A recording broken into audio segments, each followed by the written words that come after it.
Mainit ang sikat ng araw habang sakay ng jeep si Eman na papunta sa bahay ng kanyang lolo Agustin sa San Felipe. Isang liblib na bayan yon na ngayon pa lang niya mapupuntahan. Nasa tabi si Eman ng driver upang hindi siya magkamali sa bababaan niya. Hindi inaalis ni Eman ang mata niya sa daan na halos puro malalawak na palayan at talahiban ang kanyang nakikita. Napatingin si Eman sa driver nang sabihin nito na malapit na siya sa kanyang bababaan. Inihanda na niya ang kanyang sarili at niyakap ng mahigpit ang traveling bag na nasa kanyang hita. Makalipas lamang ang ilang sandali, huminto na ang jeep sa tabi ng isang lumang waiting shed na gawa sa kawayan at pawid. Binigyan si Eman ng instruction ng driver na maglakad lang ng diretso sa makipot na daan sa kaliwa ng waiting shed hanggang sa makarating na siya sa San Felipe. Sige po, maraming salamat po, Manong. Bumaba na si Eman at nagsimulang maglakad. Sinuyod niya ang sinabi ng driver.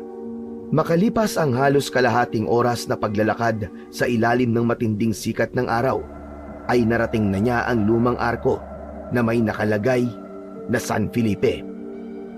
Nagtanong-tanong siya sa mga taong nakita niya kung nasaan ang bahay ng kanyang lolo Agustin.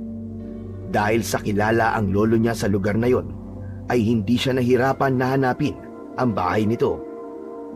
Huminto si Eman sa isang bahay na gawa sa kahoy at pawid. Nakatayo yon sa malawak na bakuran na may ilang punong nakatanim. Napangiti naman si Eman nang makita niyang lumabas ang isang matandang lalaki sa loob ng bahay. Bahagya itong nagulat nang makita siya. Mabilis siyang lumapit sa matanda at niyakap ito.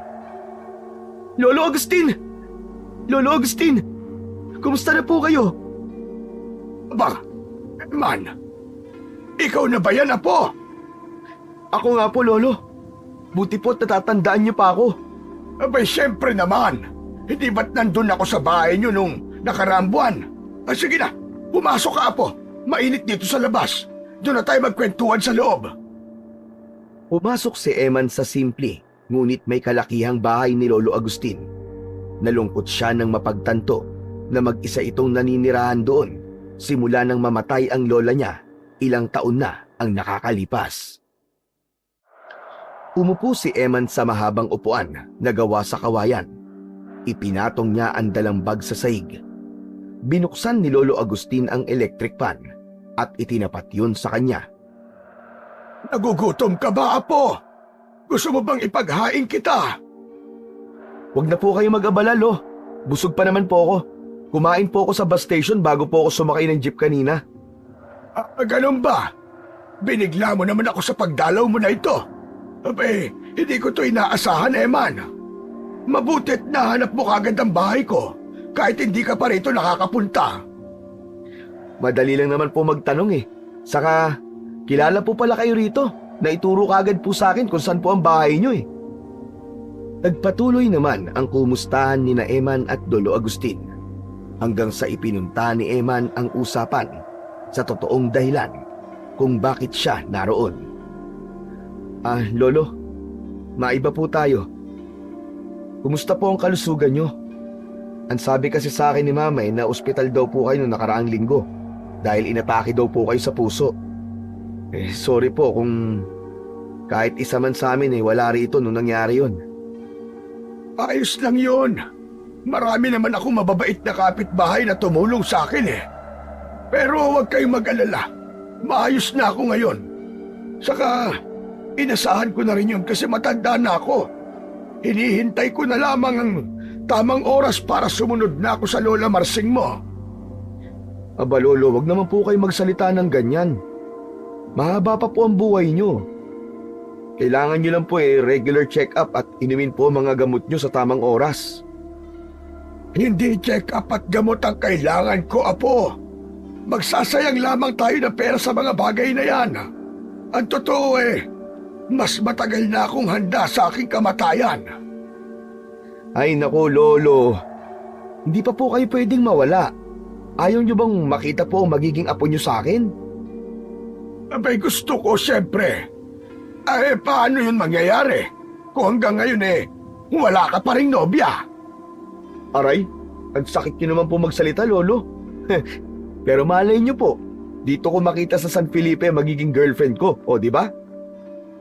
Ang ibig mo bang sabihin magtatagal ka rito, Apo? Opo, siguro mga 3 buwan po kung hanggang kailan ko po gusto. Aba teka, paano ang trabaho mo? Wala pong problema doon. Pwede ko naman pong gawin ang trabaho ko kahit saan Basta dala ko lang po ang laptop ko at meron pong internet connection. Teka, hindi ko maunawaan ang sinabi mo, pero mabuti kung ganon. Oo nga pala, gamitin mo yung kwarto ng tatay mo rito. Malinis naman yon. Sa tingin ko kailangan mo muna magpahinga dahil alam ko na nakakapagod ang biyahe papunta rito. Hala, sige Apo, magpahinga ka na. Sumang-ayon si Eman sa sinabi ni Lolo Agustin. Tumayo siya at kinuha ang kanyang bag. Binuksan ni Lolo Agustin ang pinto ng isang kwarto na malapit sa kusina. Agad na bumungad kay Eman ang simple at maaliwalas na silid. Meron dong isang lumang kama na kasya ang isang tao.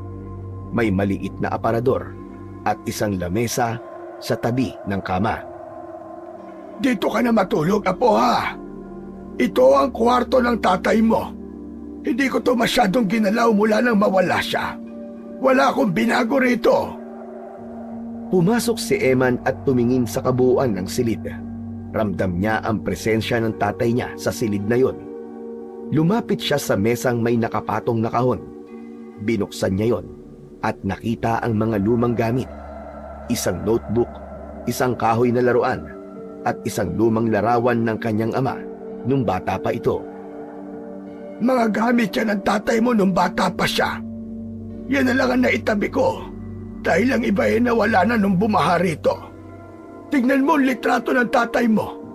Aba kamukha mo siya. Ang tagal na po pala ng mga to, Lolo. Hindi ko na po maalala kung kailan ko huling nakita si tatay. Sa akin pagkakatanda 10 taong ka na nung mawala siya, Eman.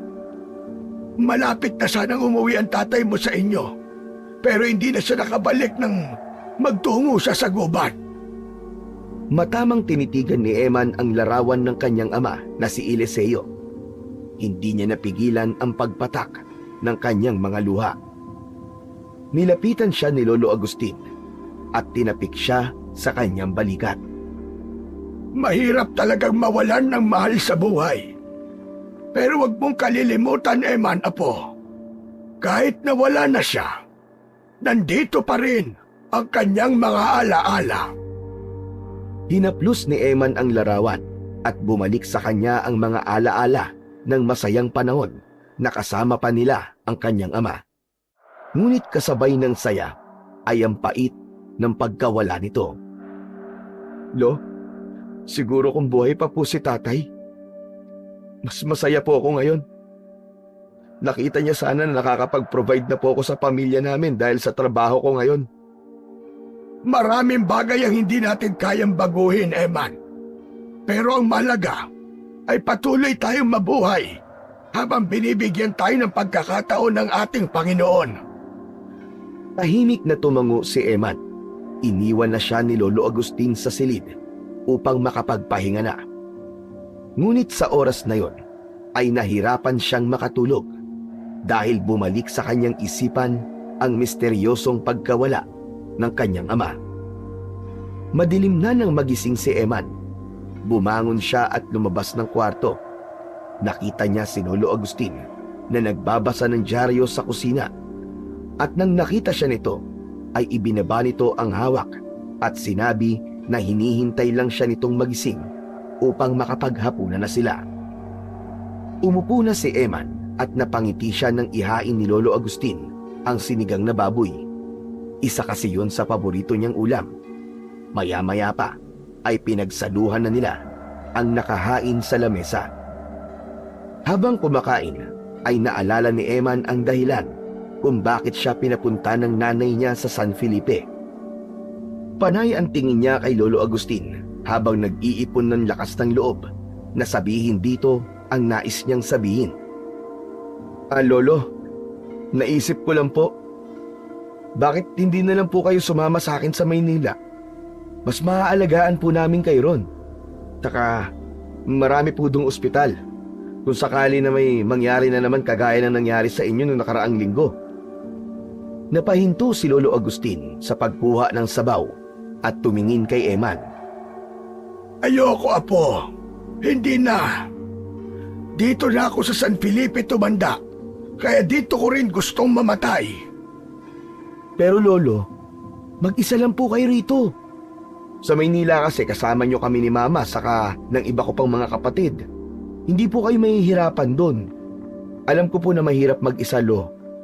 Nag-aalala rin po kami para sa inyo eh. Lalo na po si Mama. Tama na! Tama na, Eman.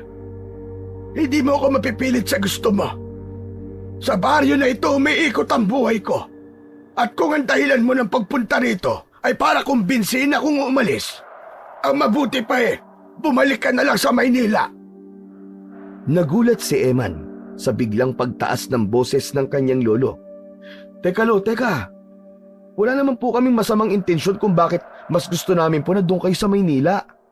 Ayaw lang po namin na mag-isa kayo rito. Sinabi ko ba sa'yo na nahihirapan ako? Maayos ang buhay ko rito. Kung nahihirapan ako, sana'y noon pa ako humingi ng tulong sa inyo.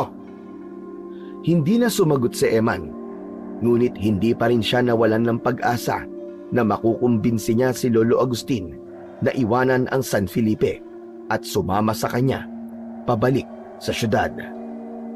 Dahil sa walang telebisyon o kung anuman na pwedeng mapaglibangan, ay dumiretso na si Eman sa kwarto matapos ang hapunan. Hindi na rin niya tinangkang kausapin pa si Lolo Agustin dahil tila masama ang loob ng matanda sa kanya. Humiga siya sa lumang kama at tumingin sa kawalan. Pinilit ni Eman na pumikit, ngunit ang mukha ng kanyang lolo ang paulit-ulit na sumisiksik sa kanyang isipan. Naalala niya ang galit nito kanina sa hapagkainan at ang tinig nitong puno ng pagtanggi at matigas na paninindigan. Ay nako, bakit ba ang tigas ng ulo mo, Lolo? Para rin naman sa inyong kagustuhan namin na doon ka na lang sa Maynila. Tumayo siya mula sa kama at lumapit sa maliit na bintana ng kwarto. Mula roon, tanaw niya ang madilim na bakuran. Napailing siya habang pilit na iniintindi ang desisyon ng kanyang lolo. Kung nandito lang sana si Papa, baka siyang makakumbinsi kay Lolo Agustin na umalis na rito sa San Felipe. Ilang minuto rin na nasa tabi ng bintana si Eman bago siya bumalik sa pagkakahiga. Kinalma niya ang kanyang sarili. Nais niyang matulog na lang dahil ramdam pa rin niya ang pagod sa halos 10 oras na biyahe niya mula Maynila papunta ng San Felipe. Hindi nakaramdam ng pamamahay si Eman at nakalipas ang ilang sandali ay bumigat na ang talukap ng kanyang mga mata. Hanggang sa tuluyan na siyang nilamon ng antok. Ngunit sa halip na katahimikan, isang kakaibang panaginip ang dumalaw sa kanya ng gabing yun. Sa panaginip ni Eman ay gabi at nakatayo siya sa gitna ng isang malawak na gubat. Ang paligid ay balot ng malaulap na usok na nagmumula sa lupa at ang hangin ay malamig at mabigat. Nasa harapan niya ang isang malaking puno ng balete. Ang mga nakalawit na baging sa paligid nito ay tila mga galamay na handang sumakal sa sinumang lalapit doon. Naglakad si Eman papalapit sa puno ng balete. Tila may kung anong puwersa ang humihila sa kanya. Nang makalapit siya roon, ay biglang yumanig ang lupa. Ang balete ay nagsimulang gumalaw. Nabiyak yon sa gitna at mula roon ay unti-unting lumitaw ang mga nilalang na may nakakatakot na anyo. Malalaki ang mga mata ng mga yon, matutulis ang mga ngipin, at ang kanilang mga katawan ay balot ng nakakasulasok na itim na likido. Magkakasabay na lumabas ang mga yon sa gitna ng puno ng balete. Doon na pagtanto ni Eman na mga aswang ang mga nilalang na yon. Sumugod ang mga aswang kay Eman. Humakbang siya paatras, ngunit hindi niya maintindihan kung bakit bigla siyang natigilan. Hindi siya makagalaw at bumilis ang tibok ng kanyang puso. Hanggang sa mula sa kung saan ay lumitaw ang isang lalaking pamilyar ang muka. Si Eliseo, ang kanyang ama. Lumapit ito kay Eman na may hawak na isang makinang na espada na balot ng apoy. Inabot ni Eliseo ang espada kay Eman at nang mahawakan niya yon ay nakaramdam siya ng kakaibang lakas na dumaloy sa buo niyang katawan. Tumayo siya ng tuwid at ang takot ay napalitan ng tapang. Tumalon ang isang aswang papunta kay Eman. Inihanda naman ni Eman ang sarili sa pakikipaglaban at mahigpit niyang hinawakan ang espada. Ngunit bago pa makalapit ang aswang sa kanya, ay naputol na ang panaginip niya at bigla siyang nagising. Habol ni Eman ang kanyang paghinga nang magising siya. Tinignan niya ang kanyang kamay at inasahan na makikita roon ng espada. Ngunit wala naman yon. Naihilamos niya ang mga palad sa kanyang muka. Itinanong niya sa kanyang sarili kung meron bang ibig sabihin ang panaginip niyang yon. Tumayo si Eman mula sa higaan dahil hindi maalis ang bigat ng pakiramdam niya sa kanyang dibdib. Binuksan niya ang bintana upang sumagap ng sariwang hangin. Ang malamig na hangin ng gabing yon ang sumalubong sa kanya. Nakita niya ang bilog at maliwanag ang buwan na kahit paano ay nagbibigay ng liwanag sa kapaligiran. Sinubukan niyang pakalmahin ang kanyang sarili, ngunit biglang may umagaw sa kanyang pansin. Nakita ni Eman si Lolo Agustin na naglalakad sa labas ng bahay, palayo. May hawak ito na lampara at tahimik na naglalakad. Nagtaka naman si Eman kung saan pupunta ang lolo niya at anong gagawin ito sa labas ng ganung oras. Teka, si lolo yun ah. Saan naman kaya siya pupunta? Hindi na nagdalawang isip si Eman na sundan si Lolo Agustin. Mabilis siyang nagsuot ng tsinelas at lumabas sa kanyang silid. Nang makalabas siya ng bahay, ay dahan-dahan niyang sinundan si Lolo Agustin na noon ay papunta na sa masukal na bahagi ng San Felipe. Nagtatago si Eman sa likod ng mga puno sa tuwing hihinto si Lolo Agustin dahil natatakot siya na bigla itong lilingon. Habang naglalakad si Lolo Agustin, napansin ni Eman na ang direksyon nito ay papunta sa makapal na gubat na kanina lamang ay nasa kanyang panaginip, hanggang sa tuluyan na nilang narating ang loob ng malawak na kagubatan. Patuloy pa rin si Eman sa pagsunod kay Lolo Agustin. Hindi pa rin ito namalayan ang presensya ni Eman. Makalipas ang ilang minuto ay huminto na sa wakas si Lolo Agustin. Nasa harap ito ng isang napakalaking puno ng balete. Hindi maaaring magkamali si Eman. Yun ang parehong balete na nakita niya sa kanyang panaginip. Kinilabutan siya ng matindi nang mapagtanto niya ang bagay na yun. Nagtago si Eman sa likod ng isang puno na ilang metro lang ang layo kay Lolo Agustin. Mula roon ay tahimik niyang pinanood si Lolo Agustin. Maya-maya lang ay inilapag nito ang lampara sa lupa at bigla itong lumuhod sa harapan ng puno ng balete. Narinig ni Eman ang boses ng kanyang lolo. Bumubulong ito ng mga salita na hindi niya maintindihan. Nagkaroon siya ng hinala na nagdadasal ito. Nagbigay yun ng kakaibang kilabot sa buo niyang katawan. Matapos magdasal ng kanyang lolo, ay nanlaki ang mga mata ni Eman nang may biglang inilabas na patalim ang lolo niya mula sa gilid ng pantalon nito. Kumislap ang talim nun sa liwanag ng lampara at mas lalong nagulat si Eman nang makita niyang sinugatan ni Lolo Agustin ang sariling palad gamit ang patalim na yon.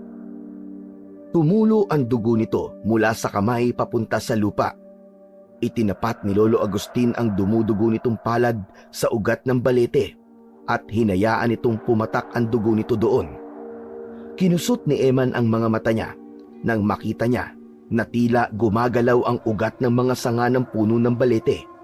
Nakaramdam din siya ng mahinang pagyanig ng lupa na agad din na nawala. Pagkatapos nun ay tumayo na si Lolo Agustin. Kinuha nito ang lampara at nagsimulang maglakad pabalik sa direksyon ng bahay nito. Hindi muna gumalaw si Eman sa kanyang pinagtataguan. Nanatili siyang nakatayo at nakatingin sa puno ng balete. Pilit niyang pinoproseso ang nakita niya, pero wala siyang nakuwang kasagutan kung ano ang ginawa ni Lolo Agustin. Matapos lang ang ilang sandali, naglakad na rin si Eman palabas ng gubat. Pagkarating niya sa bahay ni Lolo Agustin, ay dumaan siya sa bintana ng kanyang kwarto upang hindi malaman ng kanyang lolo na lumabas siya at sinundan ito. Nang makapasok siya, ay agad niyang isinarado ang bintana at nahiga na. Hindi maalis sa isip ni Eman ang nakita niyang ginawa ng kanyang lolo. Hindi niya alam, pero kinabahan siya dahil tila isang ritual ang ginawa nito. At kung ano at para saan ang ritual na yon, ay wala siyang kaalam-alam. Maagang bumangon si Eman kinabukasan. Halata sa mukha niya na hindi kagad siya nakatulog nung nakaraang gabi. Magdamag kasi siyang pinag-isip ng nasaksihan niya na ginawa ni Lolo Agustin sa harap ng puno ng balete. Lumabas siya ng kwarto at naamoy niya ang ginisang bawang. Nakita niya sa kusina si Lolo Agustin na abala sa pagluluto ng almusal. O apo, tamang-tama ang gising mo. Malapit nang maluto tong sinangag. Hala sige, umupo ka na dyan. Umupo si Eman at pinanood ang kanyang Lolo Agustin. Matapos nitong magluto ay naghain na ito. Tuyo, pritong itlog at tosino ang ulam nila para sa umagang yon. Nagtimpla na rin si Eman ng kape at nagsimula na silang kumain. Habang kumakain sila, hindi mapigilan ni Eman ang pag-usbong ng katanungan sa kanyang isipan. Gusto niyang itanong ang tungkol sa ginawa ni Lolo Agustin kagabi, ngunit hindi niya alam kung paano yun itatanong sa matanda. May iniisip ka ba, Eman? Kanina ka pa nakatulala dyan ah. Wala po. Wala naman po, Lolo. Kung iniisip mo, kung galit pa ako dahil sa sinabi mo kahapon, huwag kang mag-alala. Hindi ako galit sa'yo, Apo. Sana lang huwag mo na akong pilitin na umalis dito sa San Felipe. Dahil kahit anong sabihin nyo, ay hindi ko iiwan ang lugar na ito. Sige po, Lolo. Hayaan niyo po at hindi ko na po kayo kakausapin tungkol po sa bagay na yon. Irerespeto ko na lang po kung ano pong gusto nyo. Lo, maiba po ako. Delikado po ba sa gubat kung saan nawala si tatay? Sandaling natigilan si Lolo Agustin sa pagsubo. Tumingin ito kay Eman. Ang pagtatanong sa gubat ay paraan ni Eman upang kahit paano ay makakuha siya ng konting impormasyon sa ginawa ni Lolo Agustin sa harap ng puno ng balete. Delikado sa gubat na yon, kaya huwag kang magtutungo roon, lalo na kung gabi, o kaya'y wala kang kasama. Sandali lang, bakit nga pala na itanong, Apo? Wala naman po. Bigla po kasing pumasok sa isip ko Nagpatuloy sa pagkain si Eman. Naisip niya na hindi tugma ang sagot ni Lolo Agustin sa ginawa nito kagabi. Dahil kung delikado sa gubat na yon, ay hindi na sana ito nagtungo ron ng gabi at mag-isa pa. Nagkaroon ng pakiramdam si Eman na merong itinatago ang kanyang lolo at nais niya yung alamin sa sarili niyang paraan. Mula umaga hanggang sa muling pagsapit ng gabi ay walang ibang inisip si Eman kundi si Lolo Agustin. Nang sandaling umalis ang lolo niya ay naghalugog siya sa bahay nito. Nagbaka sakali siya na meron siyang isang bagay na makikita na magbibigay ng sagot sa mga gumugulo sa utak niya. Ngunit bigo siya. Kaya hanggang sa nakahiga na siya ay hindi pa rin siya makatulog. Dumagdag pa ang maalinsangan na hangin ng gabing yon, kaya mas lalong hindi makatulog si Eman. Pinagpawisan siya at hindi sapat ang malamig na simoy ng hangin na pumapasok sa nakabukas na bintana.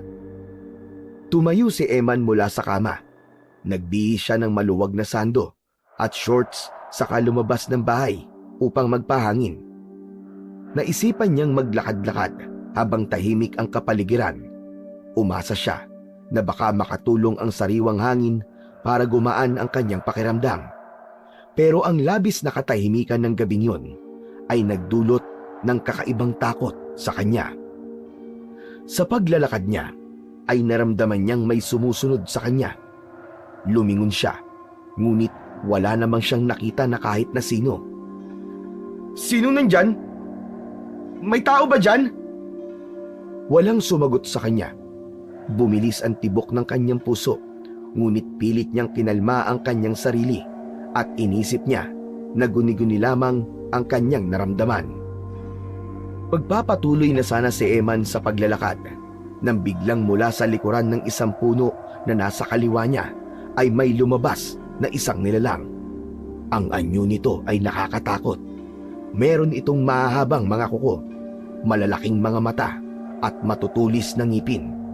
Umangil yun na parang galit na nagpaatras kay Eman. Sa sobrang takot, agad na tumakbo si Eman. Halos hindi niya na maramdaman ang lupa sa bilis ng kanyang pagtakbo. Sigurado siya na isang aswang ang nilalang na yun. Ngunit mabilis ang aswang at nasundan siya. Hindi pa siya nakakalayo nang biglang sumunggab ito sa likuran niya.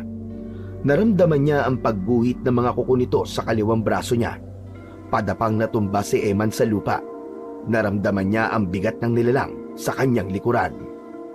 Ang buong akala ni Eman ay yun na ang kanyang katapusan.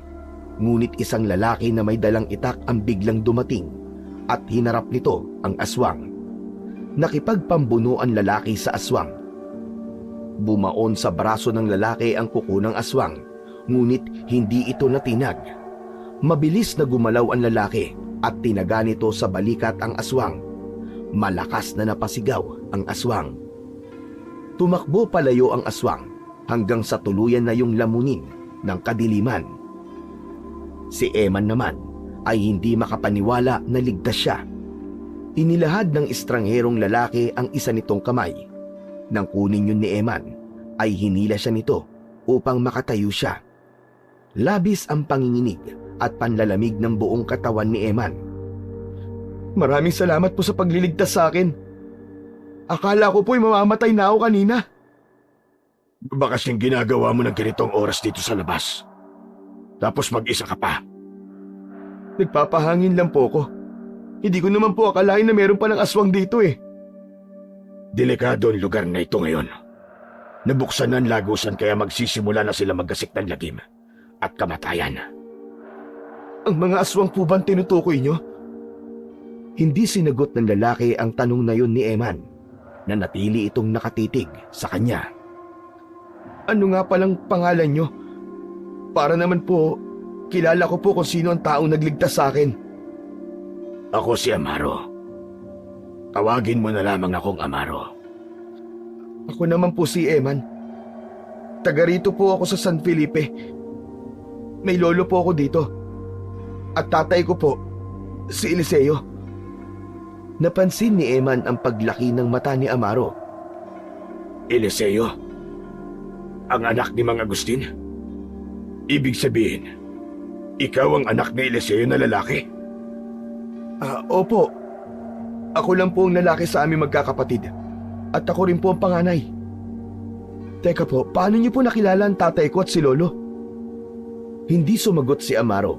Bagkus ay isinuksok nito ang itak sa kaluban na nakasabit sa bewang nito. Tumalikod ito at nagsimulang maglakad papalayo. "Sandali lang po! Bakit niyo po kilala ang tatay ko?" Umuwi ka na, Eman. Baka balikan ka pa ng mga aswang na yon. Hindi na sinundan ni Eman si Amaro. Dahil sa huli nitong sinabi, ay natakot siyang muli at naglakad na siya pabalik sa bahay ni Lolo Agustin. Habang naglalakad siya, ay hindi mawala ang pagtataka niya kung paano nakilala ni Amaro ang kanyang ama. Pagpasok ni Eman sa bahay ni Lolo Agustin, ay sakto na lumabas si Lolo Agustin sa kwarto nito. Napakunot ang noo ng matanda nang makita ang dugo ang braso ni Eman. Ano nangyari sa'yo? Bakit may dugo ka sa braso, Eman? Naglakad si Eman papasok at isinarado niya ang pinto. Umupo siya sa mahabang upuan bago niya sinagot ang tanong ng kanyang lolo. Kasi po, Lolo, naisipan ko po magpahangin sa labas. Tapos po, may bigla pong umatake sa akin. Sandali! Kukuha lang ako ng panlinis at panggamot sa sugat na yan. Nagmamadaling kinuha ni Lolo Agustin ang isang kahon na naglalaman ng bulak, alkohol at pambenda para sa mga sugat at iba't ibang klasing tabletang mga gamot. Kumuha ito ng bulak at alkohol. Pinaliguan ito ng alkohol ang sugat ni Eman. Napangiwi naman si Eman nang dahil sa hapdi. Aray! Aray, aray! Ang hapdi! Aray! Aray, Lo, dahan-dahan lang po! Tiisin mo kaysa maimpeksyon ang sugat mo. Pero tama ba ang pagkakarinig ko sa sinabi mo kanina? Merong umatake sa'yo. Sino ang umatake sa'yo, Apo? Aswang po, Lolo. Bigla na lang po siyang lumabas sa isang puno habang naglalakad po ako. Nakatakbo po ako eh, pero masyado po siyang mabilis. Pero Lo, mabuti na lang. May dumating po para iligtas ako. Siya po yung nagtaboy dun sa aswang. Aswang? Aba, Eman, imposible ang sinasabi mo. Matagal nang walang aswang dito sa San Felipe. Lo, totoo po ang sinasabi ko. Aswang po talagang umatake sa akin. Hindi. Imposible talaga eh. Baka nagkamali ka lang ng tingin sa umatake sa'yo dahil madilim. Lo, ako po mismo nakakita, kaya sigurado po ako na aswang may kagagawa ng sugat ko na yan. At ang sabi po sa akin ng lalaki na tumulong sa akin, mag-ingat daw po ako. Sino ang lalaking yon? Amaro po ang pangalan niya. Kilala niya raw po ang tatay ko. Pero umalis po siya kagad. Hindi ko na po siya natanong na maayos eh. Amaro? Wala akong kilalang Amaro na kakilala ng iyong ama. Basta, aswang man o hindi ang umatake sa'yo, simula ngayon, Apo, ay hindi ka na maaaring lumabas tuwing gabi. Mahirap na. Baka maulit yung nangyari sa'yo ngayon. Tumango si Eman habang paulit-ulit niyang naaalala ang anyo ng nilalang na umatake sa kanya at ang misteryosong lalaking si Amaro. Hinayaan lang ni Eman si Lolo Agustin na linisin ang kanyang sugat. Maya-maya pa ay nilagyan na nito yun ng gamot at binalutan ng benda. Nang dahil sa pangyayaring yun, ay nadagdagan patuloy ang mga katanungan na gumugulo ng gusto sa isipan ni Eman. Nang sumunod na araw, matapos ang almusal, ay nagpaalam si Lolo Agustin kay Eman na magtutungo ito sa palengke. Naisipan ni Eman na sumama dahil wala naman siyang gagawin sa araw na yon. Pumayag naman si Lolo Agustin, kaya dalawa na silang nagtungo sa palengke ng San Felipe. Maya-maya pa ay naglakad na sila patungo sa palengke. Pagdating doon ay sumalubong sa kanila ang ingay ng lugar. Ang gustong lutuin ni Lolo Agustin ay ginataang kalabasa at sitaw. Bukod doon ay nais din itong magprito ng tilapia. Habang abala si Lolo Agustin sa pakikipagtawaran sa isang tindera ng tilapia, ay luminga sa paligid si Eman. Hindi sinasadyang nakita niya si Amaro sa di kalayuan. Nakatayo ito malapit sa isang tindera ng asin. Tahimik yun na nakatitig sa kanya. Agad na nagpaalam si Eman kay Lolo Agustin na meron lang siyang titignan. Hindi na hinintay ni Eman ang sagot ni Lolo Agustin at mabilis siyang naglakad papunta kay Amaro. Ngunit bago pa man siya makalapit sa lalaki, ay bigla itong naglakad palayo sa kanya. Hindi na siya nagdalawang isip na habulin ito. Amaro! Mga Amaro, sandali lang po! Hindi huminto si Mang Amaro. Patuloy lamang itong naglakad hanggang sa marating nila ang isang bahagi ng palengke na malayo sa mga tao at tindahan. Biglang huminto si Amaro at lumingon kay Eman. Bakit mo ko sinusundan? Gusto ko lang pong malaman, Mang Amaro, kung paano niyo po nakilala ang tatay ko. Ang totoo niyan, Eman, matalik na kaibigan ko ang tatay mo. Matagal na kami magkakilala at alam ko kung bakit nawala ang tatay mo. Parang tumigil ang mundo ni Eman sa kanyang narinig. Nanlamig ang buo niyang katawan. Ano pong ibig niyong sabihin?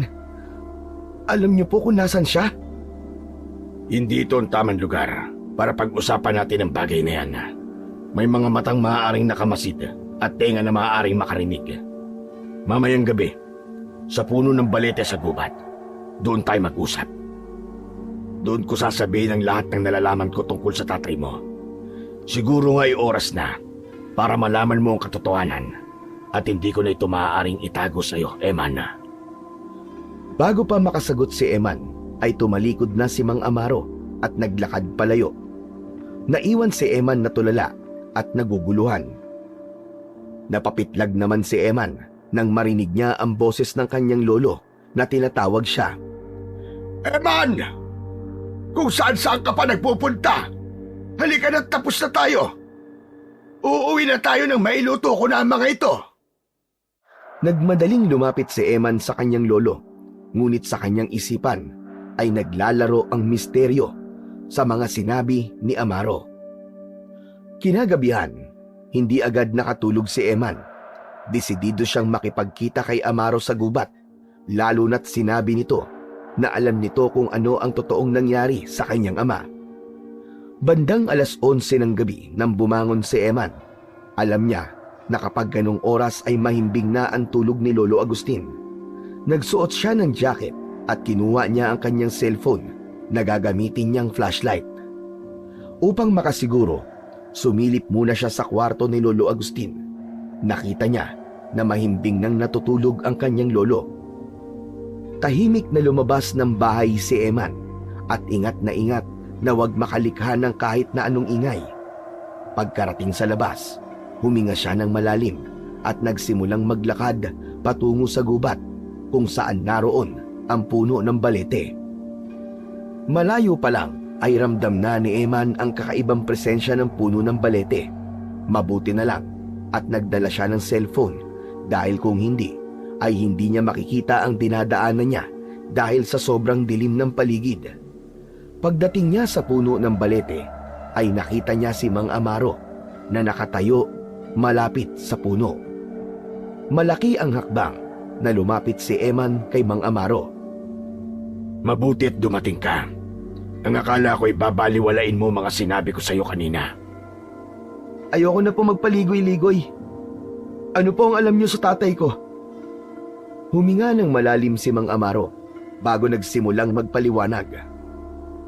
Ang tatay mo na si Eliseo ay hindi pangkaraniwang tao. Siya ang tagapagtanggol noon ng San Felipe laban sa mga aswang.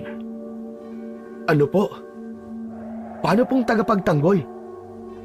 Noon pa man, marami ng aswang sa San Felipe dahil may isang lagusan na nag-uugnay sa mundo nila at sa mundo natin. Ang lagusan yon ay ang puno ng balete na ito.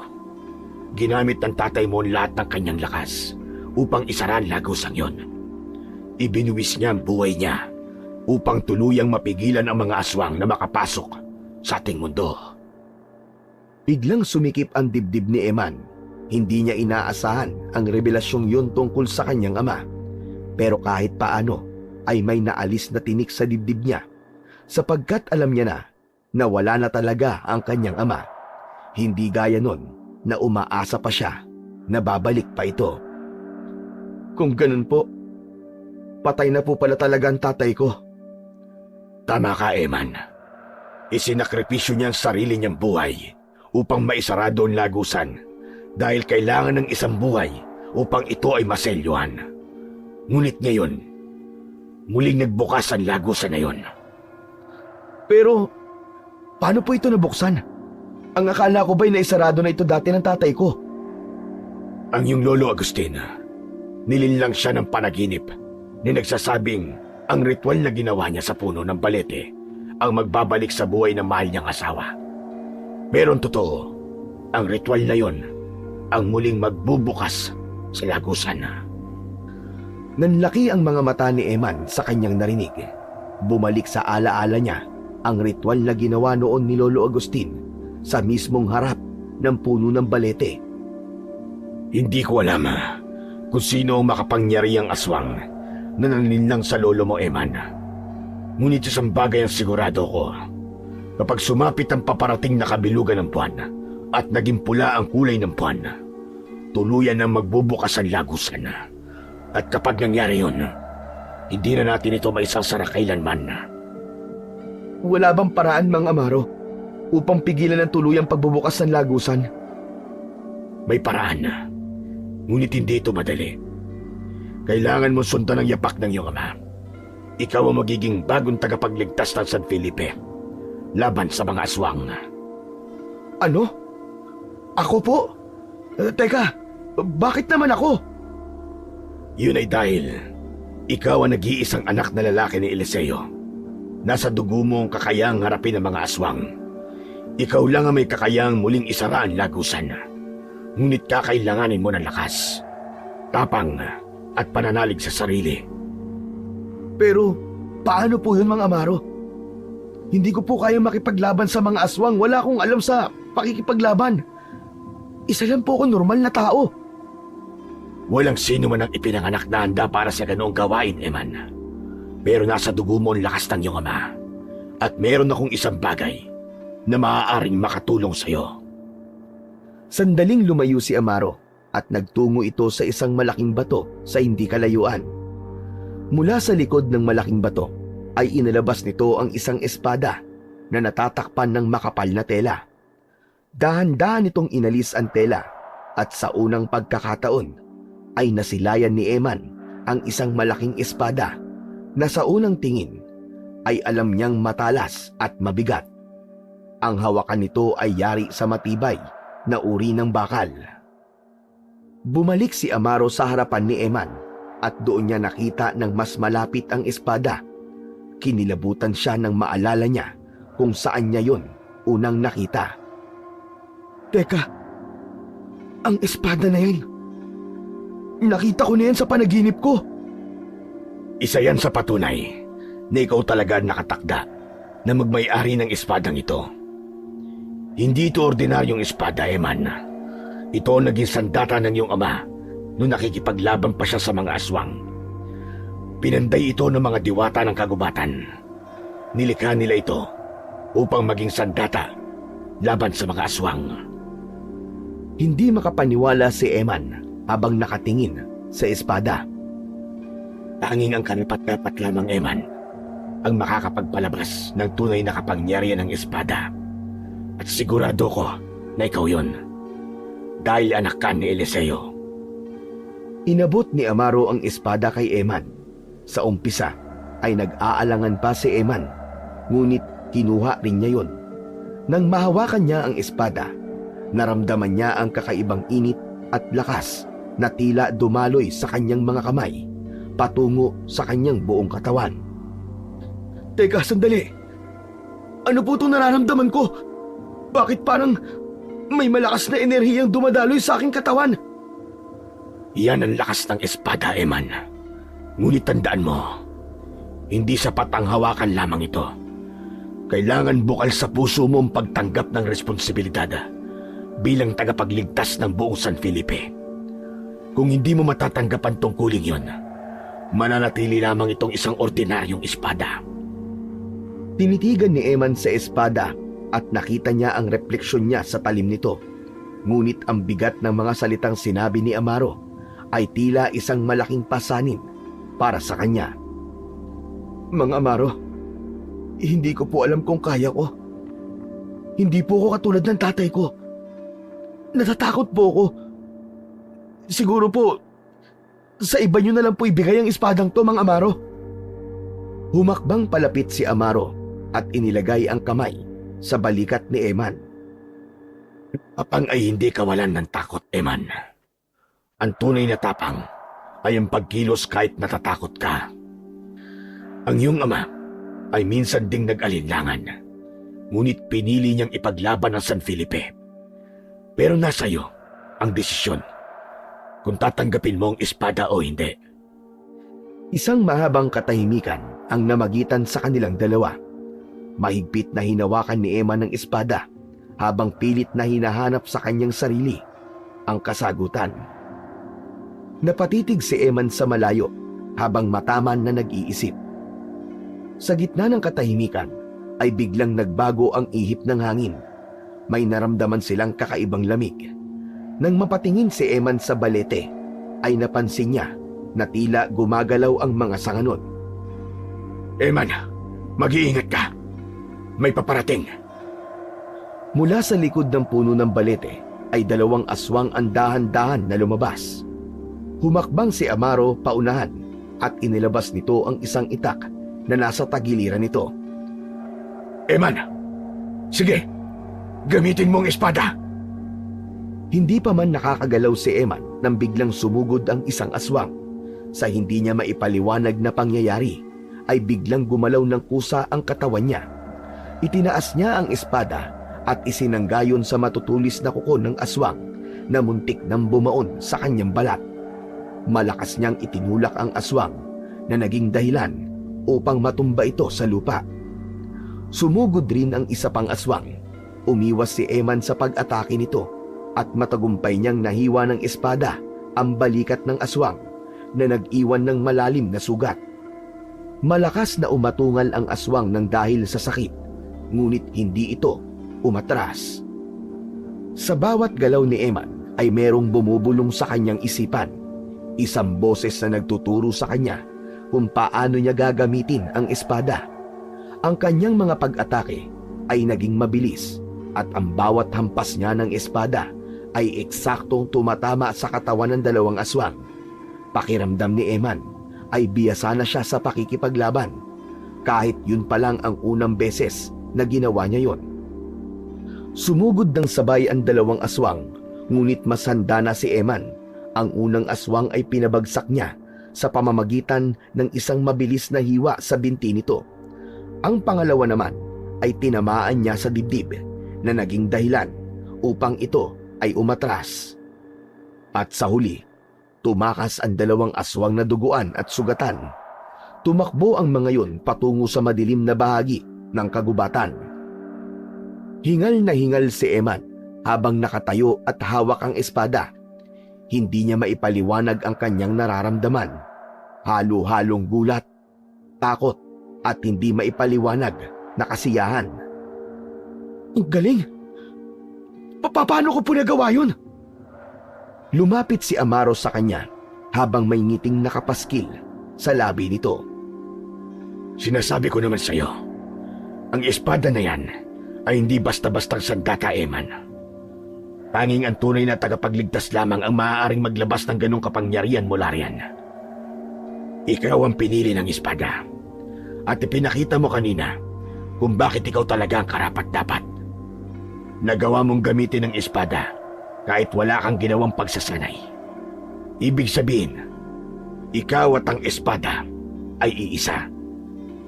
Napatitig si Emman sa espada. Ang liwanag nito ay tila humihinga na parang sinasabi sa kanya na siya ang nararapat na maging bagong tagapangalaga nito.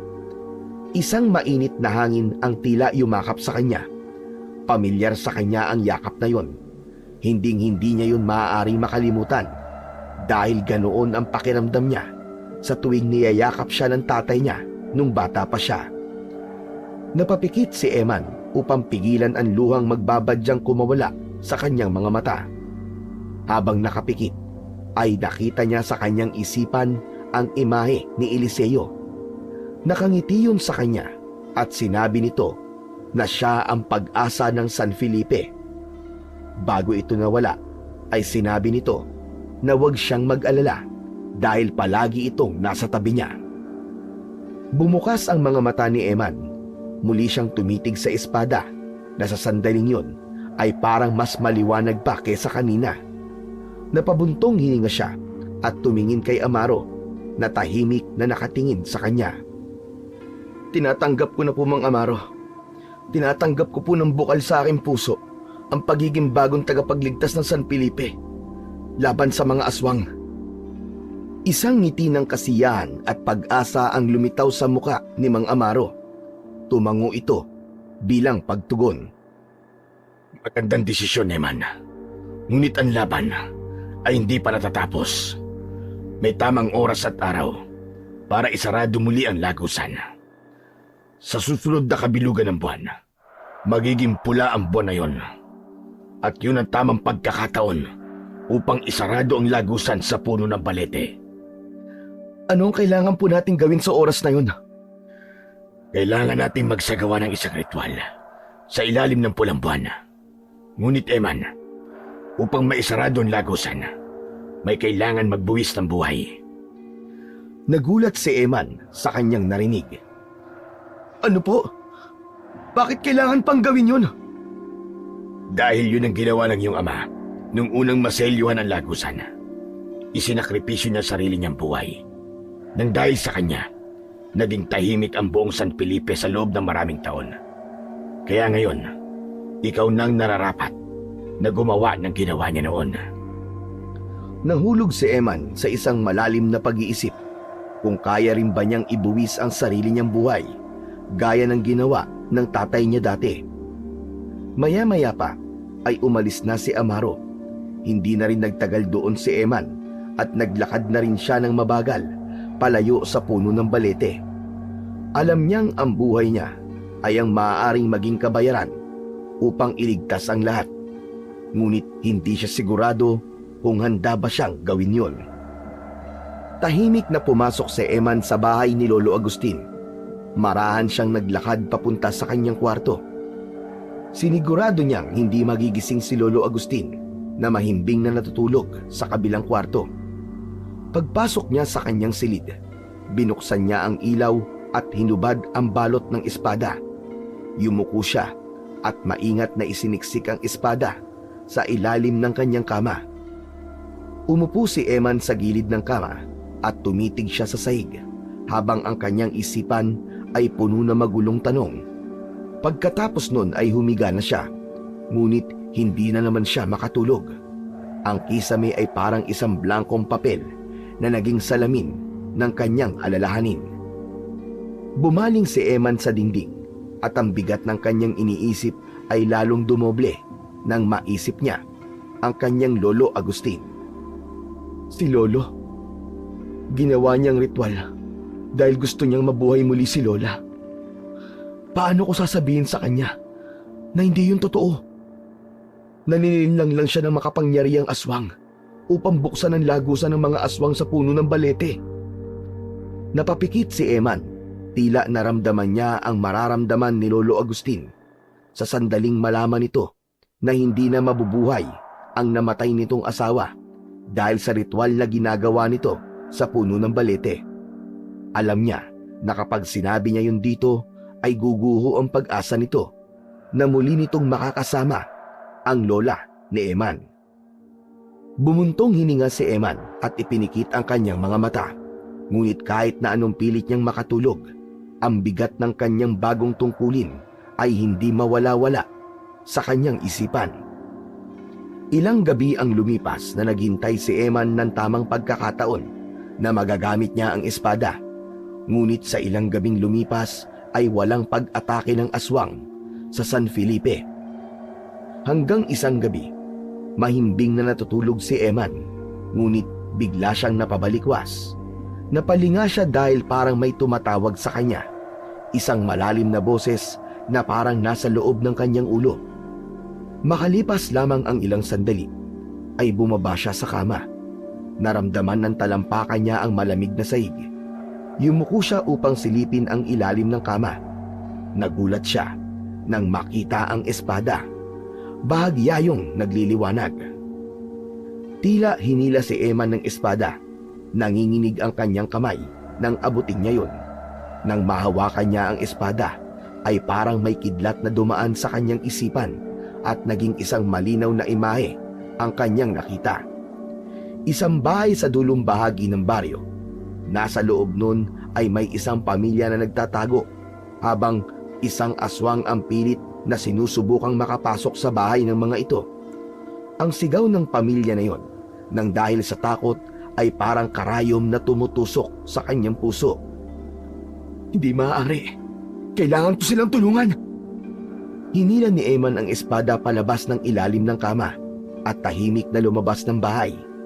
Sinundan niya ang bulong ng espada na naging gabay niya kung saan siya dapat magtungo. Nakarating si Eman sa harapan ng isang bahay na may katamtamang laki. Nakabukas ang pinto nun at mula sa loob ay narinig niya ang mga sigaw. Nagsimula ng tumulo ang pawis niya pero pinilit niyang panatilihing matatag ang kanyang kalooban. Pumasok si Eman sa loob ng bahay at nakita niya ang isang malaking aswang. Nakaharap ito sa isang aparador na pilit nitong binubuksan. Ang sigawan ay nagmumula sa loob ng aparador, kaya napagtanto niya na may mga taong nagtatago roon. Kung harapin mo at hindi mga walang kalaban-laban! Nagulat ang aswang at agad na bumaling kay Eman. Tumawa ito nang nakakatakot. Sumugod ang aswang kay Eman at agad niyang naramdaman ang pagdaloy ng kapangyarihan ng espada sa buo niyang katawan. Parang may sariling isip ang espada dahil kusa nitong ginagabayan ang kanyang mga paggalaw. Napaatras si Eman sa unang atake ng aswang, ngunit mabilis niyang naibalik ang kanyang balanse. Mabilis at malakas ang atake ng aswang na yon. Hinagis nito ang lamesa sa gilid at muntik nang matamaan nun si Eman. Mabilis siyang sumugod at tinaga ito sa balikat. Malakas na umangil ang aswang. Hindi pa rin natapos ang pag-atake ni Eman. Itinarak niya ang espada sa dibdib ng aswang. Nang hugutin ni Eman ang espada sa katawan ng aswang, ay lumabas mula sa sugat nito ang maitim na usok. Nagbaga ang sugat nito at mabilis na kumalat ang baga na yon sa katawan nito hanggang sa tuluyang nagliyab ang aswang. Nagwala ang aswang at bago pa tuluyang kumalat ang apoy sa katawan nito, ay hinila niya na ang aswang at itinapon sa labas ng bahay. Mas lalong lumaki ang apoy na kumain sa aswang hanggang sa tuluyan na yung bumagsak sa lupa at naging abo. Nang masiguro ni Eman na patay na ang aswang, ay binuksan niya na ang aparador. Mula roon ay lumabas ang dalawang batang babae. Sa nakasaradong silid naman ay lumabas ang nanay at tatay ng mga bata. Mangiyak-ngiyak na nagpasalamat kay Eman ang nanay. Walang anuman po. Masaya po ko. Naligtas kayong pamilya. Tumalikod na si Eman at nang nasa labas na siya ay naramdaman niya ang panginginig ng kanyang katawan. Hindi dahil sa takot, kundi dahil sa kakaibang lakas na dumadaloy sa kanya. Kakaibang kasiyahan din ang bumalot sa kanya ng mga oras na yon dahil sa nagawa niyang kabutihan. Sa pagkakataon na yon ay naintindihan na niya kung bakit pinili ng kanyang ama ang maging tagapagligtas ng San Felipe. Tahimik na naglakad pa uwi si Eman, dala ang espada. Hindi pa rin siya makapaniwala na nagawa niyang talunin ng aswang sa kabila ng kawalan niya ng karanasan sa pakikipaglaban. Habang papalapit sa bahay ni Lolo Agustin, ay nakasalubong niya si Amaro. Huminto si Eman sa kanyang paglalakad. Mahusay, Eman. Nakita ko ang ginawa mo at pinahanga mo ko sa iyong kabayanihan. Maraming salamat po sa espada, Mang Amaro. Hindi ko po yun magagawa kung hindi ko po ito hawak. Pero kailangan mo maging masanda, Eman. Malapit na ang pulang buwan. At habang papalapit ito, mas lalong lumalaki ang lagusan sa puno ng balete. Mas maraming aswang ang sasalakay, mas malalakas, at mas mababagsik. Hindi lang isang pamilya nasa panganib, kundi ang buong San Felipe. Handa ako, Mang Amaro. Kahit ilan pa po sila, kahit gaano pa po sila karami, ay ipagtatanggol ko po ang San Felipe. Mabuti kung ganon, Eman. Ngunit hindi lang lakas ang kailangan sa labanang ito. Ang puso mo magiging susi upang magtagumpay ka. Ang espada ay makapangyarihan, ngunit ang kapangyarihang yon ay mula sa kabutihan at dalisay na layunin. Huwag mo yung kalilimutan. Tumingala si Eman sa langit at nakita niya ang kalahating buwan. Alam niya na nalalapit ng maging buo yun. Ibig sabihin ay nalalapit na rin ang laban na maaaring maging huling laban niya. Nagpaalam na si Mang Amaro sa kanya at nagpatuloy na si Eman sa paglalakad pauwi sa bahay ni Lolo Agustin. Nang sumunod na araw ay maagang nagising si Eman. Paglabas niya ng kwarto ay inasahan niya na nagluluto na ng pagkain si Lolo Agustin. Ngunit hindi niya nakita ang kanyang lolo. Wala pa ring pagkain ang nakahain sa lamesa. Napakunot naman ang noo ni Eman nang may marinig siyang nagbubuhos ng tubig sa likod ng bahay. Agad siyang nagtungo roon at nakita niya si Lolo Agustin na naglalaba. Nang lapitan niya ang kanyang lolo ay mas lalo siyang nagtaka dahil puro damit na pambabae ang nilalaban nito. "Lolo, kanino po mga damit ang mga yan?" Saglit na tumigil si Lolo Agustin sa pagkusot ng isang bestida at tumingala ito kay Eman na may ngiti sa labi nito. Nalalapit na ang araw, Apo. Malapit nang bumalik ang lola mo. Ang gusto ko, kapag nagkita ulit kami, maayos ang lahat. Malinis ang bahay at handa ang mga damit niya. Kinilabutan si Eman. Ramdam niya ang matinding pananabik ng kanyang lolo sa paniniwala nito na muling mabubuhay ang asawa nito. "Pero lolo, patay na po si lola, di ba? Paano po siyang babalik dito?" May mga bagay dito sa mundo na mahirap paniwalaan. Pero totoo. At isa na riyan ang muling pagkabuhay ng iyong lola. "Lolo, sigurado po ba kayo na babalik si lola?" Sigurado ako.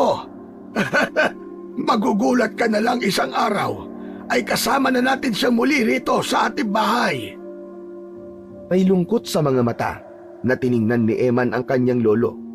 Hanggang sa sandaling yun ay hindi pa rin niya alam kung paano sasabihin dito na ang ritual na ginagawa nito ay hindi para buhayin ng asawa, kundi upang buksan ang lagusan ng mga aswang na unti-unti nang naghahasik ng lagim sa buong San Felipe. Huminga ng malalim si Eman at pilit nang ngumiti. Naisip niyang suportahan na lang muna ang kanyang lolo sa kung ano ang nais nitong paniwalaan. "Sige po, lolo. Tutulungan ko na lang po kayo sa paglalaban ng mga damit ni lola." Hala, sige, salamat naman. Medyo hindi na rin kasi ako makapagkusot na maayos dahil mahina na akong pumiga. Ang gusto ko kasi talaga malinis sa mga damit ng lola mo sa pagbabalik niya. Humila ng isang bangko si Eman at sinimulan na niya ang pagtulong kay Lolo Agustin sa paglalaba. Nagdesisyon si Eman na paghandaan ng gusto ang nalalapit na pagsapit ng pulang buwan. Alam niya na hindi magiging madali para sa kanya ang gabing yon, kaya hindi siya pwedeng maging kampante kahit pahawak niya ang isang makapangyarihang espada. Tuwing umaga, pagkatapos ng almusal, ay nagpapaalam siya kay Lolo Agustin na mamamasyal lang. Pero ang totoo nun ay nagtutungo siya sa gubat, dala ang espada upang magsanay sa pakikipaglaban. Ginawa niya yon kahit mag-isa lang siya at walang gabay ng kahit na sino. Gumawa si Eman ng sarili niyang galaw at uri ng pag-atake na alam niyang magagamit niya sa pakikipaglaban sa mga aswang. Tahimik ang gabing yun sa San Felipe, ngunit ang katahimikan na yon ay nasira nang makarinig si Eman ng mga alulong at sigawan ng mga tao mula sa labas. Napabalikwas si Eman mula sa kanyang pagkakahiga. May kilabot na bumalot sa kanyang buong katawan. Agad niyang kinuha ang espada mula sa ilalim ng kama. Sa kanyang paglabas ng kwarto ay nakita niya si Lolo Agustin na halatang nagising rin mula sa ingay. "Saan ka pupunta? At saan mo nakuha ang espadang yan?" "Saka na po ako magpapaliwanag, Lolo. Mukhang sumasalakay na po ang mga aswang." Sinubukan pang pigilan ni Lolo Agustin si Eman, ngunit mabilis siyang lumabas upang saklolohan ang mga nangangailangan ng gabi na yon. Sa paglabas ni Eman, isang nakakagimbal na tanawin ang sumalubong sa kanya. Maraming aswang ang nasa San Felipe. Inaatake ng mga yun ang mga tao at may ilan na pumapasok sa mga bahay. Hindi alam ni Eman kung ano ang una niyang gagawin. Sandali siyang nag-isip at pinakiramdaman niya kung ano ang nais ng espada. Sa isang bahay, nakita ni Eman ang isang aswang na nagtatangkang buksan ng bintana gamit ang matutulis nitong mga kuko. Sumisigaw ang mga tao sa loob ng bahay at ang sigaw na yon ang naging hudyat kay Eman upang kumilos na. Tumakbo siya ng mabilis papunta sa aswang at hinampas niya ang espada sa braso ng aswang. Napasigaw ang aswang nang maputol ang mga braso nito. Isang saksak sa dibdib ang tuluyang tumapos sa buhay ng aswang na yon.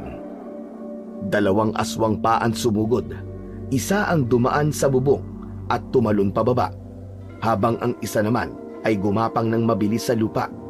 Unang inatake ni Eman ang nasa lupa at tinaga niya ito sa balikat. Ang isa naman ay sinubukan siyang sunggaban pero mabilis siyang nakaiwas at sinaksak niya ito sa leeg.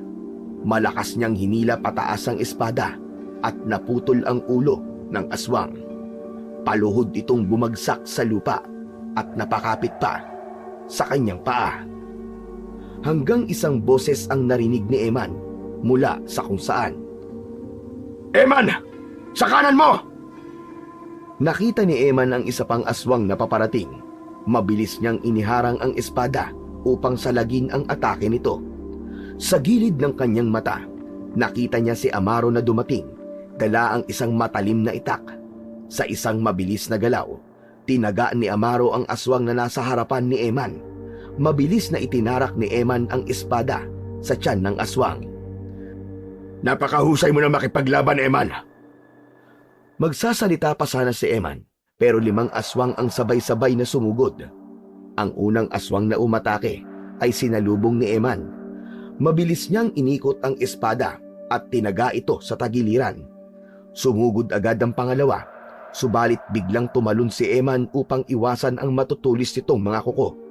At sa ere, pinaikot niya ang espada at tumama iyon sa likod ng aswang. Samantala, si Mang Amaro naman ay 3 aswang ang kaharap. Ang bawat hampas at saksak ng itak nito ay tumatama sa iba't ibang bahagi ng katawan ng mga aswang. Sa pagkakataon na yon, ay tinulungan na ni Eman si Mang Amaro na patayin ang 3 aswang. Sa tulong ng kanyang makapangyarihang espada, ilang saglit lang ay isa-isa nang bumagsak ang mga aswang sa lupa. Hanggang sa nakita nila na ang mga natitirang aswang ay tuluyan ng umatras at tumakbo. Takot na takot ang mga yon kay Eman. Sige lang, umatras na kayo at huwag na kayong babalik pa. Hindi nyo kayang talunin ang bagong tagapagligtas sa San Felipe. Nang wala na ang mga aswang, ay huminga ng malalim si Eman. Ramdam niya ang bigat ng laban, ngunit nanatili siyang matatag. Lumapit si Mang Amaro sa kanya at tinapik siya sa balikat. Magaling ang ginawa mo, Eman. Marami ka na iligtas ngayong gabi. Di pa po tapos ang laban, Mang Amaro. Alam ko pong babalik pa sila. Tama ka. Pero ngayon, alam nilang hindi na nila basta-basta makukuha ang San Felipe dahil meron na itong bagong tagapagligtas. Sa di kalayuan, si Lolo Agustin ay tahimik na nakamasid mula sa bintana ng kanilang bahay. Hindi ito makapaniwala sa ipinakitang husay at tapang ni Eman sa pakikipaglaban sa mga aswang. Pagbalik ni Eman sa kanilang bahay, matapos ang laban sa mga aswang, ay agad niyang nakita si Lolo Agustin na nakaupo sa sala. Bitbit ni Eman ang kanyang espada na basang-basa sa dugo ng mga aswang. Dama niya ang bigat ng tensyon sa loob ng bahay. Tumingin sa kanya si Lolo Agustin habang ang mga mata nito ay puno ng katanungan at pagtataka. Man, kailangan mo magpaliwanag sa akin. Paano ka natuto makipaglaban ng ganon? At saan mo nakuha ang espadang yan? Tahimik na umupo si Eman sa harapan ng kanyang lolo. Ibinaba niya ang espada sa mesa at marahang tumingin sa kanyang lolo. Lolo Agustin, ang espada po na ito ay pagmamay-ari po ni tatay. Si tatay po, isa po siyang lihim na tagapagtanggol ng San Felipe laban sa mga aswang. Ano ba sinasabi mo?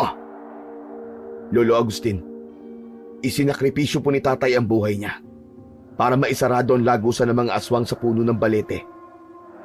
Lo, ang puno po ng balete na yon, doon niyo po ginagawang ritual para sa asawa niyo, hindi ba?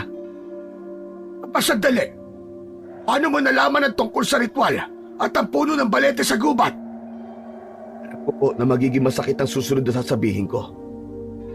Pero kailangan niyo po ito malaman ngayon, Lolo. Ang ritual po na ginagawa niyo, hindi po yun para buhayin si Lola. Nilinlang ka po ng isang makapangyarihang aswang sa panaginip niyo. Dahil ang totoo po, ang ritual na yun ay upang buksan ang lagusan ng mga aswang. Kaya simula po ng gawin niyong ritual, ay nagkaroon muli ng mga pag-atake ng mga aswang dito sa San Felipe. Tumayo si Lolo Agustin, nagpalakad-lakad dito. Halatang natuliro ito sa mga sinabi ni Eman. Hindi! Hindi totoo yan! Ang panaginip ko! Malinaw na sinabi niya sa akin na maibabalik ang asawa ko kapag ginawa ko ang ritual na yun! Edit lang kanila, Lolo. Ang ritual po na yun ang nagbukas muli sa lagusan ng mga aswang sa puno na yun. Halos hindi makahinga si Lolo Agustin sa kanyang narinig. Tumitig ito kay Eman habang may galit sa mga mata. Paano mong nalaman ang lahat ng ito, Eman? Sino nagsabi sa'yo? Hindi na po mahalaga kung paano ko po nalaman ng lahat ng to, Lolo. Ang mahalaga po ay tanggapin niyo po na hindi na mabubuhay muli si Lola. Palayain niyo na po siya. Hayaan niyo na po manahimik ang kaluluwa niya. Sinungaling ka! Hindi kita pakikinggan! Hindi ko matatanggap ang mga sinasabi mo! Agad na pumasok si Lolo Agustin sa kwarto nito at malakas na isinarado ang pintuan. Naiwan namang mag-isa si Eman sa sala. Alam niya na nasaktan niya si Lolo Agustin sa mga sinabi niya. Ngunit napagtanto niya na yun ang tamang gawin kaysa umasa ang kanyang lolo sa isang bagay na hindi naman mangyayari. Isang umaga, nagkita sina Eman at Mang Amaro sa gubat upang makapag-usap. Sa pagkakataon na yon, ay nakilala na si Eman sa San Felipe. May mga narinig pa siya na sinabi ng matatanda na si Eman ay kagaya ng isang hindi kilalang tagapagligtas noon sa buong San Felipe. Walang kaalam-alam ang mga tao na anak si Eman ng tagapagligtas na tinutukoy ng mga ito. Ilang araw na lang at ang pulang buwan ay darating na. Lahat ng aswang ay mas lalakas. Ang lagusan ay tuluyang magbubukas, Eman. Maganda ka sa gabing yun. Dahil doon natin susubukang isarado ang lagusan. Isang pagkakataon lamang ang meron tayo. Kaya hindi tayo dapat magkamali. At hindi natin yung dapat sayangin. Inihahanda ko na po ang sarili ko para sa pagdating ng pulang buwan. Pero Mang Amaro, hindi pa rin po ako kinakausap ni Lolo Agustin mula nang sabihin ko po sa kanyang katotohanan. Nanilinlang lang siya ng aswang. Hindi niya matanggap na hindi na po mabubuhay si Lola. Hayaan mo muna siya, Eman. Mahirap tanggapin ang ganoong katotohanan. Lalo na kung buong puso kang umasa. Kailangan niyang iproseso ang lahat. Ngunit darating din ang araw na maiintindihan niya mga sinabi mo. Tumahimik si Eman. Isang malalim na paghinga ang pinakawalan niya bago muling nagsalita. Mang Amaro, nakahanda po akong isakripisyo ang buhay ko. Gaya ng ginawa ng tatay ko noon para maisarado ang lagusan ng mga aswang. Sigurado ka ba sa desisyon mo, Eman? Tandaan mo na kapag ginawa mo yun, ay hindi ka na makakabalik pa dito sa mundo nating mga tao. Opo, sigurado po ako, Mang Amaro. Kung yun lang po ang natatanging paraan para mailigtas ang San Felipe, gagawin ko. Yun ang ginawa ng tatay ko. Isa siyang tagapagligtas. At ngayon, nasa akin ang responsibilidad na ipagpatuloy ang sinimulan niya na kailangan kong tapusin. Napuno ng respeto ang mukha ni Mang Amaro habang tinitingnan si Eman. Hindi lahat ng tao ay kayang gawin ang desisyon na ginagawa mo ngayon. Pinahanga mo ko, Eman. Talagang ang anak ka ni Eliseo. May isa lang akong hihilingin sa'yo. Kapag wala na ako, ikaw na ang bahala kay Lolo Agustin. Siguraduhin niyo pong ligtas siya at aalagaan mo siya. Pinapangako ko sa'yo, Eman. Ako na ang bahala kay Lolo Agustin. Maraming salamat po, Mang Amaro. Hindi mo kailangan magpasalamat sa akin, Eman. Ang ginagawa mo ay para sa lahat. Isa kang tunay na bayani, gaya ng iyong ama. Napatingala si Eman sa kalangitan at sinalubong ang kanyang mga mata ng matinding sikat ng araw. Mas lalo niyang naramdaman ang bigat ng kanyang misyon. Ngunit sa kabila nun, ay alam niyang yun ang tamang gawin para sa kaligtasan ng mas nakararami. Hanggang sa sumapit na ang gabing hinihintay ni Eman. Sa pagtingin niya sa kalangitan, ay nakita niya ang bilog na buwan, ngunit ang nakapalibot na liwanag doon ay kulay pula. Nakakakilabot, parang dugo.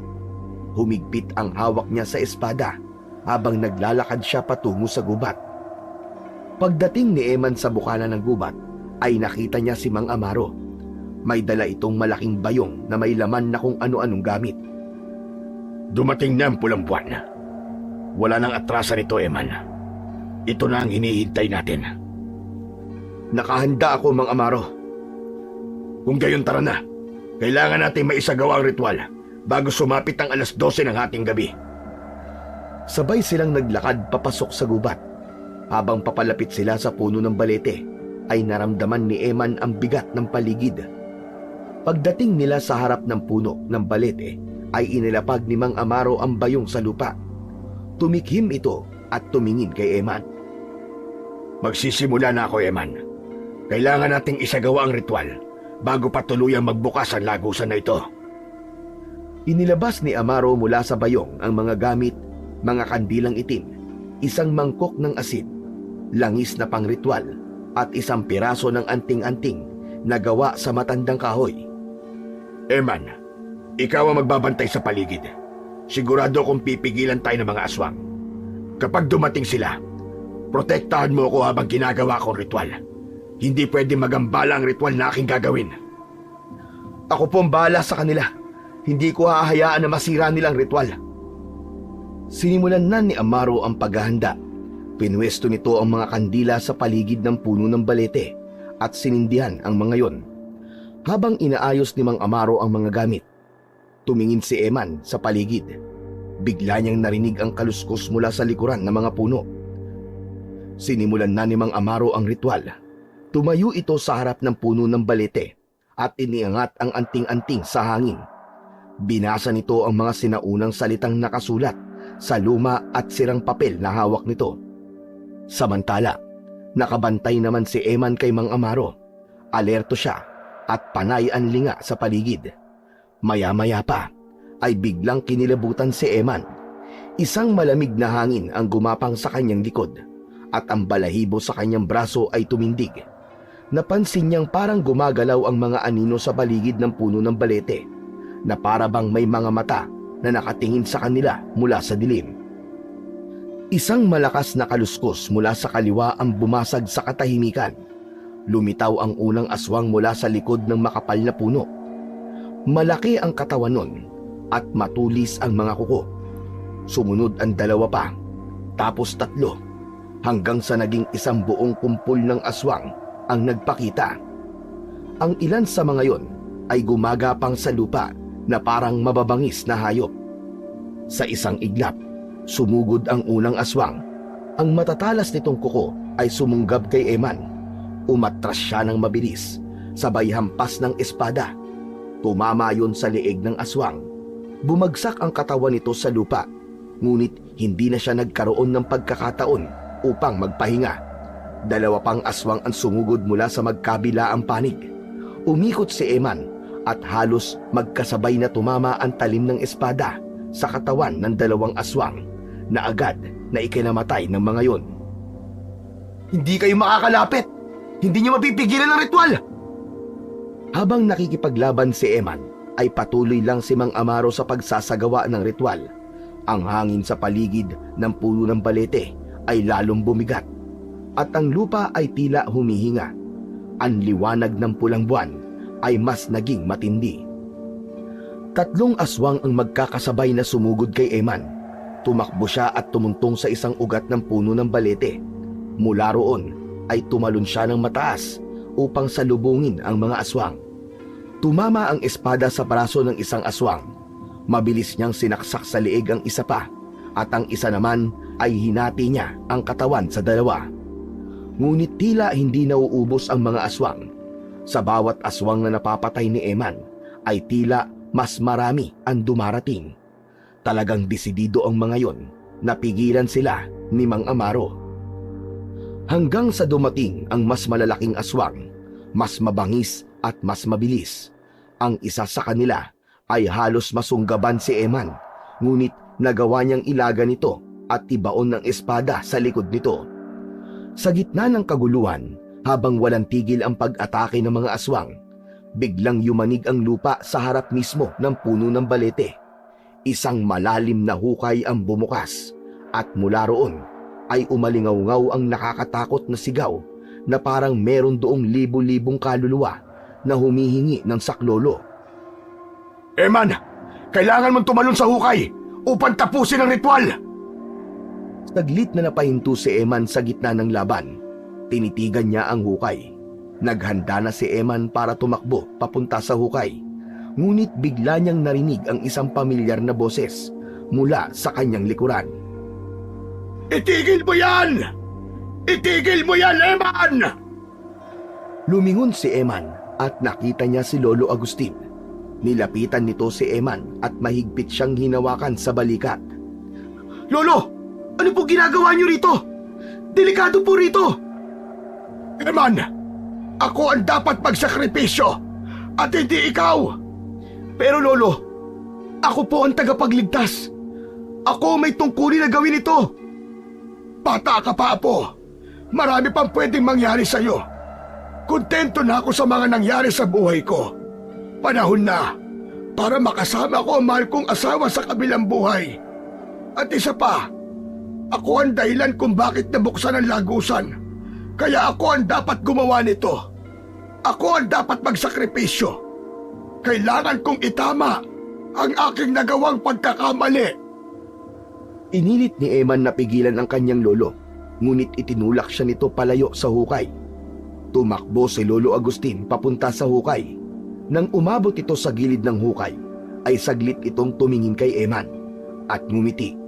Saka ito tumalon, papasok sa hukay. Nang nilamon si Lolo Agustin ng hukay, ay biglang hinigop ng hukay ang mga aswang sa paligid. Tila naging isang napakalaking imbudo ang hukay na yon para sa mga aswang. Tumakbo si Eman papunta sa gilid ng hukay habang umiiyak, ngunit nahawakan siya ni Amaro at hinila palayo. Eman, tapos na ang ritual. Wala ka nang magagawa pa. Nang wala ng aswang sa paligid, ay agad na sumarado ang hukay at ang pulang buwan ay unti-unting bumalik sa normal. Napaupo si Eman sa lupa habang ang mga luha niya ay tuloy-tuloy na dumaloy mula sa kanyang mga mata. Lolo, bakit niyo ginawa yun? Bakit kayo?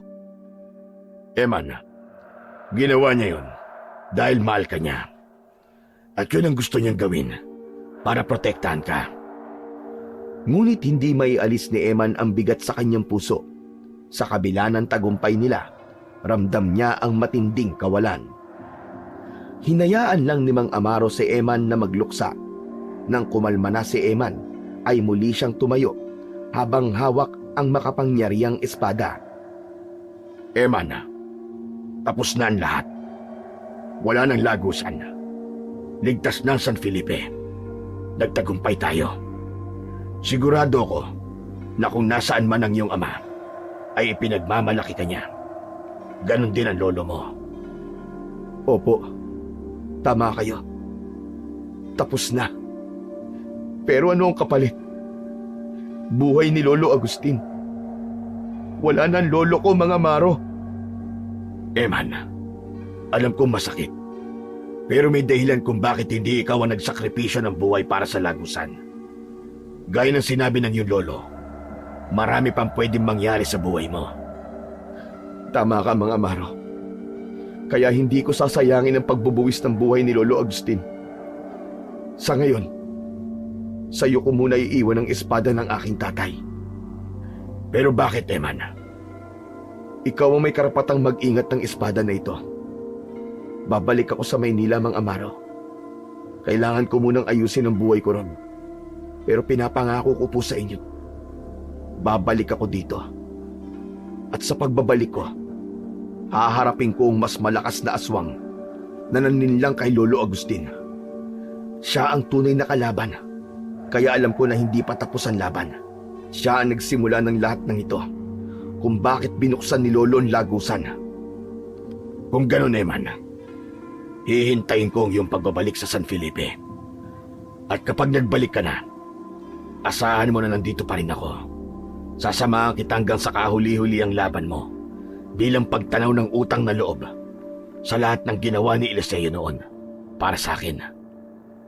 Tumango si Eman at pilit na ngumiti. Inabot na niya kay Mang Amaro ang espada at nagsimula na siyang maglakad palayo. Sa huling pagkakataon, nilingon ni Eman ang puno ng balete. Pakiramdam niya ay isa yung bantayog ng lahat ng sakripisyong ginawa ng kanyang tatay at ng kanyang lolo. Lolo, tatay, pinapangako ko, babalik po ako dito upang tapusin ang laban. Hindi ko sasayangin ang sakripisyong ginawa niyo. Nagpatuloy si Eman sa paglalakad. Nang nasa bukana na siya ng gubat, ay sandali siyang huminto nang may malamig na hangin na yumakap sa kanya. Pinikit niya ang kanyang mga mata at muling napaluha dahil ramdam niya na ang tatay at lolo niya ang yumakap sa kanya ng mga sandaling yon.